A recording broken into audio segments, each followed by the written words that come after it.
Greetings and welcome back. In the previous lecture, we basically took a review of the game architecture and we just added the ability to randomize the pricing when we came to cities.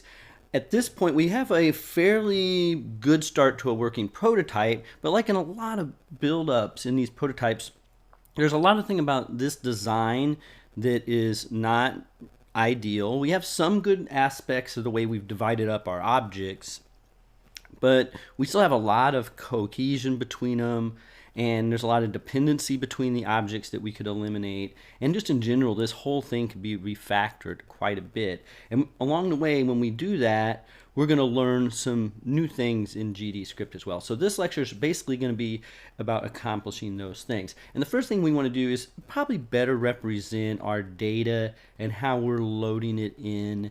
Right now, this is really cumbersome that we have right here. So we learned earlier in a lecture that we could have represented our cities, our products using dictionaries.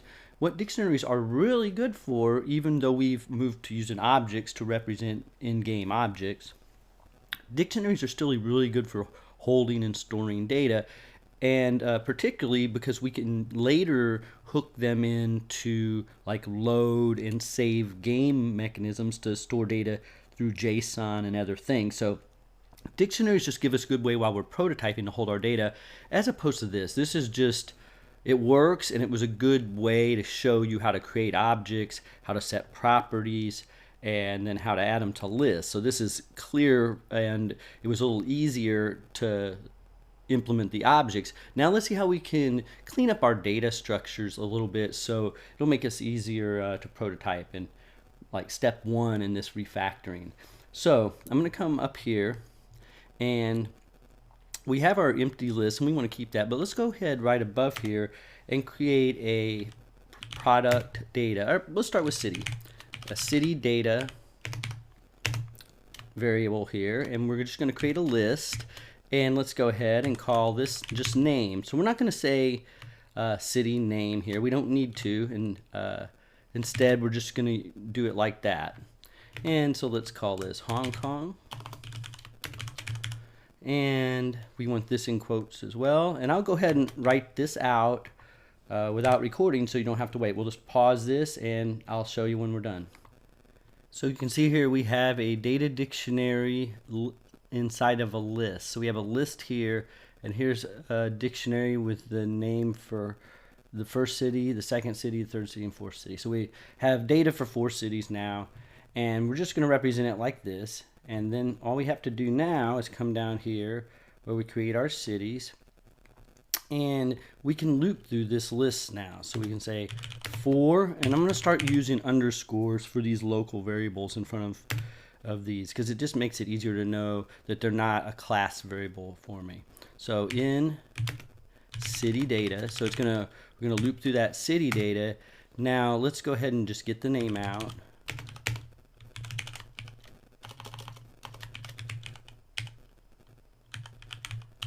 So remember, this is where the name is at. I don't want probably to say name. We don't even need to do it this way. Let's just do it like this. So we'll plug it in there, and we'll nest in, and we'll still do our append. We won't need this now because it's going to be in a loop. So we're basically going to loop through our city data, and we will just insert in here the city name. So we're going to not change it too much yet. We're just going to keep it like this, and we'll see if that works for us.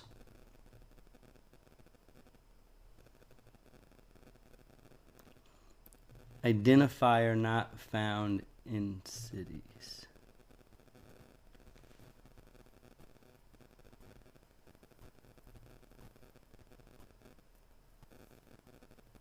Okay, well, we broke something. I am kind of surprised. So we're looping through. We got city data here.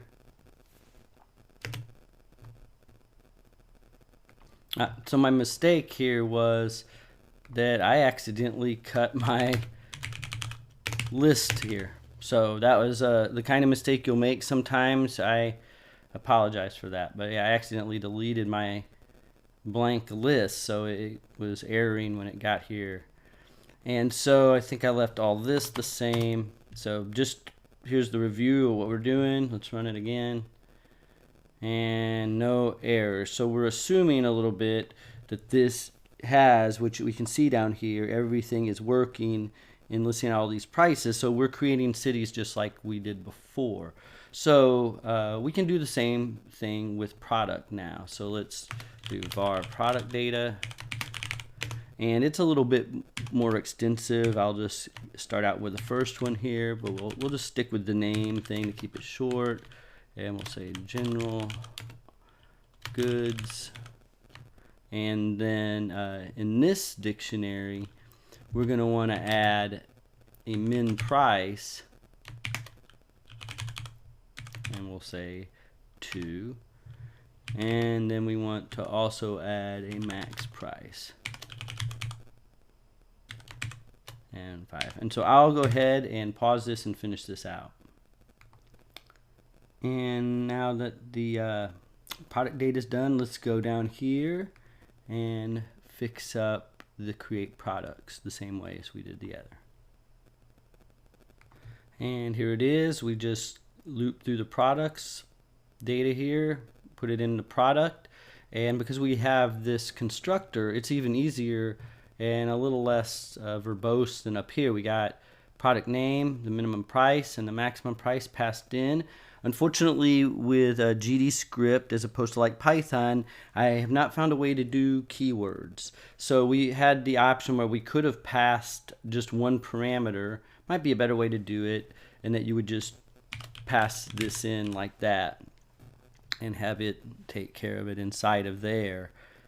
Maybe a better way, but this was the way we already had it. So this makes it clean, and you can see now we can come up here to the top and manage our data right here. Let's run it, and we'll see that now we got 4 products, and we can go between cities. We have to, because of our design, lay out the buttons. So let's look at one more little change we can do here to make things a little bit more manageable. The buttons to go between cities is not ideal. You could build it out with a city panel, which we might do that in a later lecture, but I'm going to show you how we can get a little more reusability out of these buttons rather than like we've done here where we're calling them and having to create a different method for each button. So let's, instead of having these 2 separate methods, let's make one method to go between cities, and then we'll make multiple buttons. But I'm going to show you how we can make these buttons smarter and set the index for us when we call the signal. So let's just say depart from city. So this will be when you click the button to depart from the city. Now we have this current city index we need to set, but let's pass into this new city index. How about that? And we're just gonna set this right here when it comes in, and then everything here arriving at the port is gonna say the same, set index for city, and we'll get rid of this. So right now we're just gonna arrive at the port. Here we're gonna put in check for pirates, so that comes up here in a little bit, but we're gonna set this new city index. We'll set our index here, and then we'll arrive at the port, and we're going to make this a generic procedure. So let's come up here to our Hong Kong button, and the thing we have to remember is, if we come back here to the script, this is what we want to call. So I can maybe copy this, so I know I get it right, and I'm going to come over here to our Hong Kong button, and you can see we have this signal already. We can click on it and bring it up here, and we just want to disconnect this. My recording thing's a little in the way for this. So I hit that and disconnected it, and now we'll just reconnect.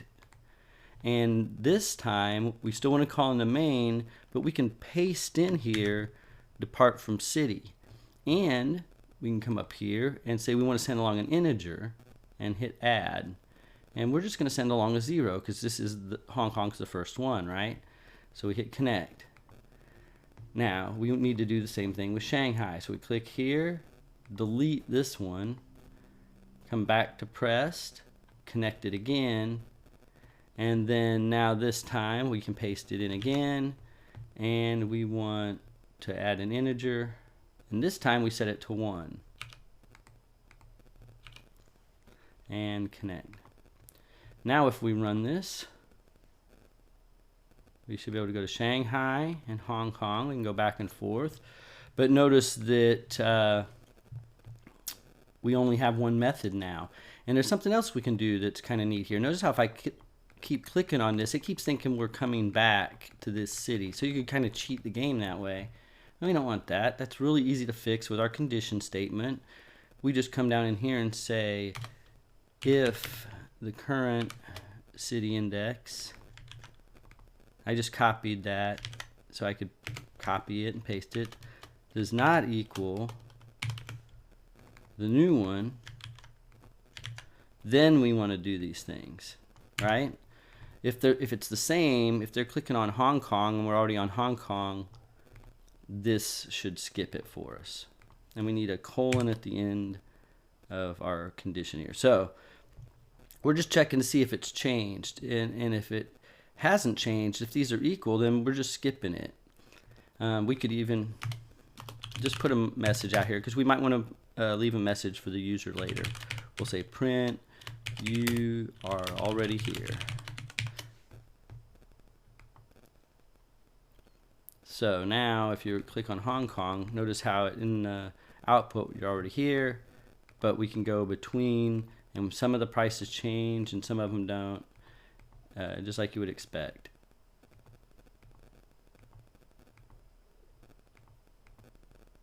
Is it changing when we come back to Hong Kong? I don't think Hong Kong's button's working. Yeah, we have an issue here. Not everything is behaving as it should. So, Bart from city, if they're not equal, oh, I forgot to set them equal. Okay, so there's was a bug in my error code here. Once we get there, and we know, then we have to set them equal. So, simple enough to fix, and there we go. So now we go to 1, and now we're back in Hong Kong. But if you stay, you can see you're already here. Go to Shanghai, you're already here. So now we're working. So I'm going to wrap this lecture up. We learned here how to repackage our data. So we made our creations here in our create city products and our create cities a lot, the utility a lot better.